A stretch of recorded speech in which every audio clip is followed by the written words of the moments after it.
Good morning. Welcome to the 26th Annual Ault Park Concours d'Elegance for the benefit of the Arthritis Foundation in Cincinnati, Ohio.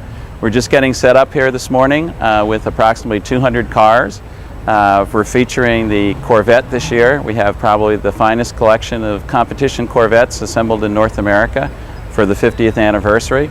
And I think you can see out here behind me all the great classic cars that we have that run all the way from the first Benz, which is basically looks like a motorized buckboard, all the way up to some of the most recent and fine classics that have been shown in other parts of the world.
The car was shipped in June of '53.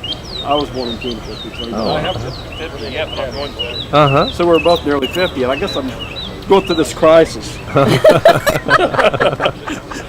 Worried about my age.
I'm Bob Westerman from Cincinnati, Ohio. This is a 1939 Packard V12 formal 5-passenger sedan.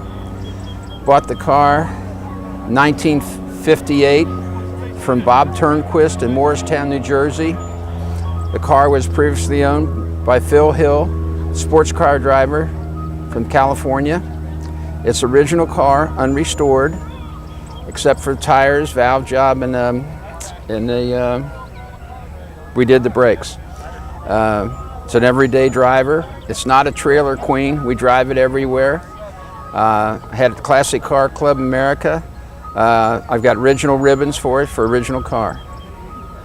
Hi, my name is Russell Ault from Indianapolis, Indiana. This is our 1917 American LaFrance Speedster. It was built in the late 50s as a replica of the original race car. The car that it's built to look like never made a race. It was too heavy, didn't handle very well, but interesting nonetheless. The owner of the original car in the 50s built this car so that he could drive it and enjoy it without tearing up the original. And we've had it in our collection for about 15 years. I enjoy it. We normally drive it to shows. We trailered it today since it's a little over 100 miles. And we have a lot of fun with it. It has a 900 cubic inch engine. Horsepower output, I believe, is somewhere around 100 horsepower. Torque rating's unknown, but phenomenal. It has a top end of about 100 miles an hour. Hi, my name is William Fields from Hazard, Kentucky. The car is a 1921 Franklin 9B touring car. Franklins are air-cooled car. They were the most successful air-cooled car produced up until the Volkswagen and Porsches came along. This is a 6-cylinder car. It's a 12-volt electrical system, original. Most cars, of course, in this vintage were 6-volt. It has automatic spark advance, aluminum body, steel fenders. It has a wooden laminated frame. It's very soft riding, easy to drive. The car was restored over a 3-year period by Clay Cook in Erlanger, Kentucky. The car is restored to original condition, colors. Every nut bolt is factory spec, back to every single piece on it from drawings that we were able to get from the Franklin Club. This is actually the most produced Franklin series that Franklin made. They were in business from 1902 to 1934, and they were a victim of the Depression like most high model cars. These were expensive cars in their days because of the aluminum lightweight. This was the most heavily produced series, but there's few of these left because during the war years for the drives for aluminum brought a lot of money, so the cars were 20 years old at the time. So they were worth more for people to scrap them than they were to keep. Well, tell me about the engine real quick while I'm doing this. Okay, it's a 6-cylinder air-cooled engine, aluminum engine, each individually cast block, and down in the firewall there is a fan that actually sucks air. There's a shroud on the upper half of the engine that meets with this shroud here, and it creates a vacuum. And when the car is running, the fan down in the firewall sucks air in on this upper half of the shroud, and then it goes down through the sleeves of each cylinder and out through the bottom of the car for the cooling. Jim Dewey, Sterling, Illinois, 1931 Cadillac all-weather Phaeton V8. Bought the car back in 1988. My profession is I have a restoration shop. We were slow, and of course we got busy. The car was completed in 2000. The first time we showed it was at Hershey, Pennsylvania. After that, we've been to St. Augustine with the Classic Car Club of America. We were at Auburn, the Classic Car Club of America. Now we're here. The suicide doors on the front, the regular opening doors on the back. The throttle control is on the steering wheel. Also the lights and the spark advance is on the steering. Rather unusual dash arrangement with the lines running on it.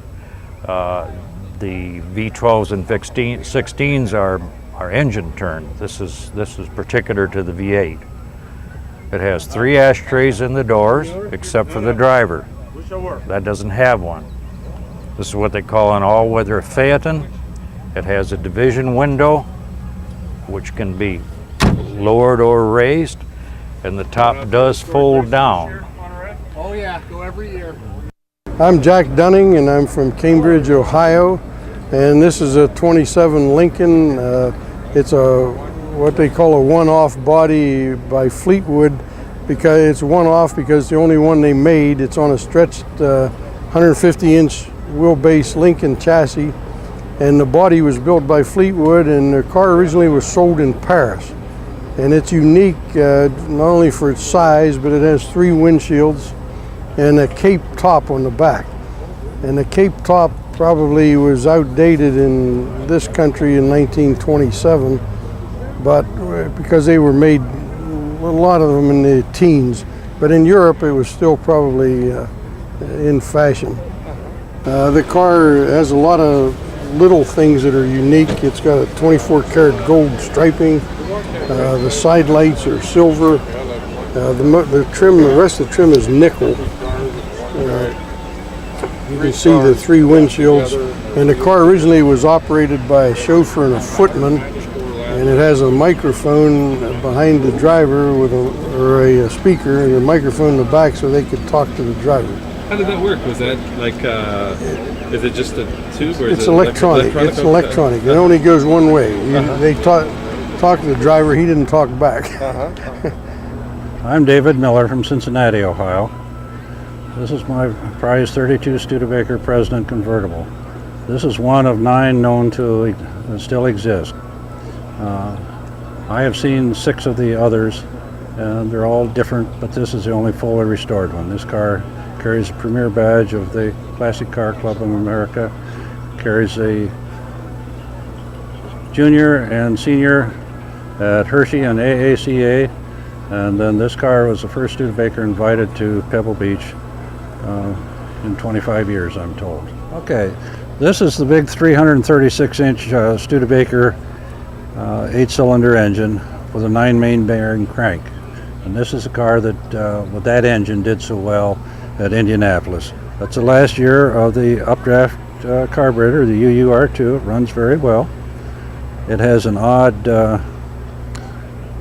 spark advance on this thing. A vacuum is 18 degrees and the impeller weights are 17 degrees. So it's an odd setup, but it works very well. My name is Roger Gardner. This car is owned by Steve and Roger Gardner from Greensburg, Indiana. This is a 1933 Lincoln KA Series town sedan. This car was originally owned by the Coleman Lantern people of fame of the lanterns in California. This car is all original, and we purchased it from the Coleman Lantern people's chauffeur. He had 12 of their cars originally. Did you have to do much to get it going? Or no, we put new tires. We redid the wheels on it. This has original paint, original upholstery, and of course the engine is all original too. Original running boards. One of the features on the dash here is the light. You'll see that's a treble light that goes in place of your cigar lighter, of which we have. This also has the Philco factory radio, which was kind of an oddity at that time. They're very expensive, and of course it has the Lorraine factory spotlights on it also. Okay, my name's Bill Nagel. I'm from Cincinnati originally. I live in Florida now. This is my 38 16-cylinder Cadillac Series 90. There are only a few hundred of them made that year, and the 16-cylinder engine is the most noteworthy part of it, making it more unique. A lot of 8-cylinder Cadillacs from 1938. This one came from Vermont, was stored in a barn for a long time, and this is only the second time it's been out, and still needs a lot of work on the interior dashboard and wiring and so forth, but the paint and chrome is pretty good, and the interior upholstery is pretty good, so that's about it. I've got about $4,000. Oh, well, it's well worth it. And I know where I can buy one. I know where I can buy one for about $4,800. Oh, but I still have to paint it. Oh, okay. I must be old if I We're geezers and we're proud of it. Right. Let's hear, do they sing on that one? Let's hear it. There's no singing on this side. On the other side, there's just very little. No word on the record. So once again, here's Bob Stevens again. Here we are. Brought his car out again. I think we saw this car at the Pickwa show. How are you enjoying the show? Oh, great. It's a tremendous show. First time here. First time I've ever been here. It's only 90 miles away from where I live, and my first time here. We've always had a conflict this weekend with another show, and it was moved this year, so I got a chance to come down here. Beautiful setting. Ault Park here is just tremendous, and what a selection of cars. Classics, antiques, Corvettes. Corvettes are the theme car this year, and there are, probably, I'd say close to 60 of them down there, and just everything you can imagine. Really nice stuff. Nice Concours, very nice. My name is Glenn Hamilton. I'm from Dayton, Ohio. This is a 1909 Model 16 Buick. This was one of Buick's largest engines in Model 6 in 1909. It's a very fast car. Actually outrun its brakes in about 200 yards. And it has the classic valve and head engine for Buick, which was standard at that time. So many of these cars at this time, about 1909 and 10, were turned into race cars, as was this one. So this went from a roadster to a race car, and now back to a roadster. It's a great car. Yeah, it's an older restoration. This car was restored in the early 1980s. So it's held up really very well, and I've had it for about the last maybe 3 years, and most of my work's been getting it running, and we've electrified the whole car for touring. So instead of acetylene lights, it has halogen headlights for night driving. So that's what we're looking to do this summer. Hi, I'm Pepe Merrick, and this is my wife Claudia, and this is Claudia's 1923 Harley-Davidson model JDS. Spent all of its life over in England, therefore the sidecar's on the wrong side. We found it about 2 years ago and brought it back to its native America for the 100-year anniversary of Harley-Davidson. It's a 61 cubic inch model, and it has about 18 horsepower. 3-speed transmission, and it's only supposed to have a rear brake. The front brake was modified in the early, or rather late 20s, in order to carry the weight of the sidecar to stop the motorcycle. We saw a picture of it in a magazine, a British publication, and we really liked it. We discussed it for a while, and Claudia called up the broker over in England, and the broker and Claudia got to be real good friends. We've purchased another motorcycle from them in the past, and they guaranteed us she'd enjoy the motorcycle or she could send it back to them. And once we got it here and cleaned it up, it looked just like this, and she's never sending it back. No. Okay. My name is Jerry Burgess. This is my wife Mary Ann's car from new. It's a 1957 Silver Hawk. It is all original chrome on the car, except for the vent pane windows. It is a family heirloom now. It was restored by myself and some artisans over in the Bluntville, Tennessee area where we're from. We're real proud of the car because it's a car that's not restored. The Goldens are usually restored, the Silver Post cars are not. And so it makes, we think, an excellent example of that car. And the car will stay in our family and will never be for sale. It'll be passed on to my wife's son. The interior has original headliner and the door panels are original. The dash is original. The steering wheel has been redone and the seats have been reupholstered and all. The door sill moldings we're most proud of. They are the original ones. The ones that you buy now from the restoration places are silk screen, and these are excellent examples because you don't see them. They get beat up really bad and are often not kept. Okay.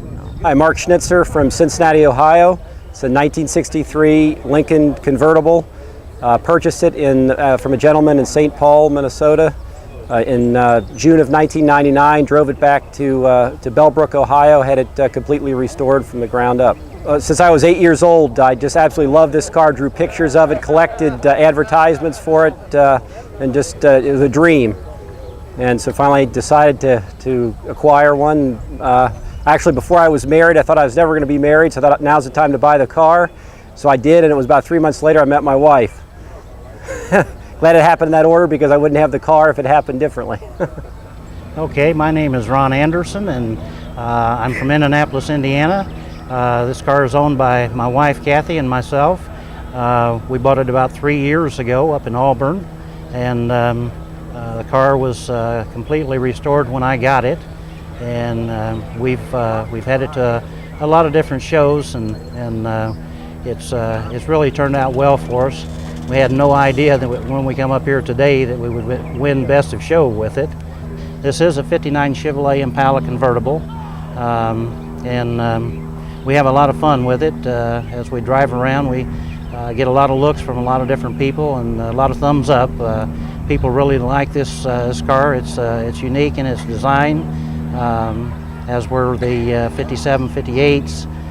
This 59 is totally different from any of them, and I had one when I was a senior in high school, and when I finally decided that I wanted to get into the old cars, it had to be a 59 Chevy convertible, and this one here is almost identical to the one that I had when I was a senior in high school, except for the one I had then was a 283 automatic, and again this one is a 348 tri-power with a 4-speed.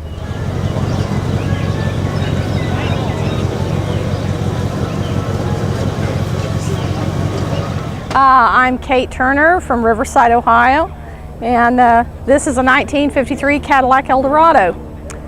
They did 532 of these in 1953, and this particular model here came from Fairfield, Connecticut. It's done in Alpine White, has the burnt orange interior, and is done as an original.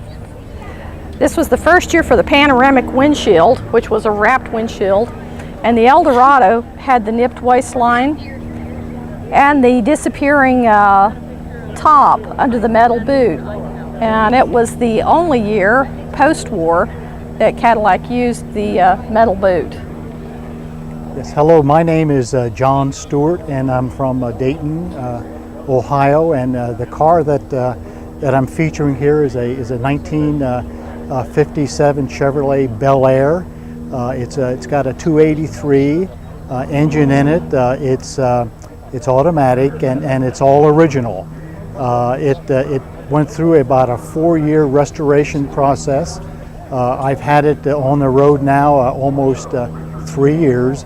I've showed it in numerous concourses and numerous shows, and have been fortunate enough to take first place at every show that I've tried it in. So we decided today to trailer it down to Cincinnati from Dayton, and that worked out well. And I just hope the weather holds out for us, and it doesn't get rained on. The car in the 3-year period has never been wet yet, so I'll be interested to see how long that can stand. The license plate is original, and it's original color, and it's an original, of course, 1957 license plate. I'm Bill Haynes. I'm from Middletown, Ohio, and the car is a 1955 Clipper Deluxe. It's the lowest priced Packard made, and you wouldn't probably believe that from looking at the front end with all the chrome and all on it, because it's probably got $1,500 worth of chrome on it, including the back. But it's a well-built car in the first year for the V8 engines, which when they introduced them, they ran them on a test track for 24 hours straight at 98 miles an hour, which was quite a record for endurance. It does develop at 320 cubic inch. It develops 255 horsepower at 4,600 RPM. It's a straight shift car, 3-speed, and it enables it to have higher torque on hills and so on. So you can virtually drop this car down to 10 miles an hour at the foot of the hill, and by the time you hit top of the hill, you'll be doing 45 to 50, maybe 60, depending on just how much acceleration you can pick up. But it has a terrific torque in it. Passing gear, it has a 4-speed, it has a 4-barrel carburetor. The car has 30,000 miles on it, or 37,000 miles on it. It had about 29,000 on when I purchased it 21 years ago. And during that time, of course, I restored it completely. It was robin egg blue solid. It's now a 2-tone color, using the colors that were available. and for that color year, or for that model year, which was 1955. Film is on its way. So they've canceled the drive-through for the drive-by award ceremony. The cars can go back sooner and hopefully beat the storm.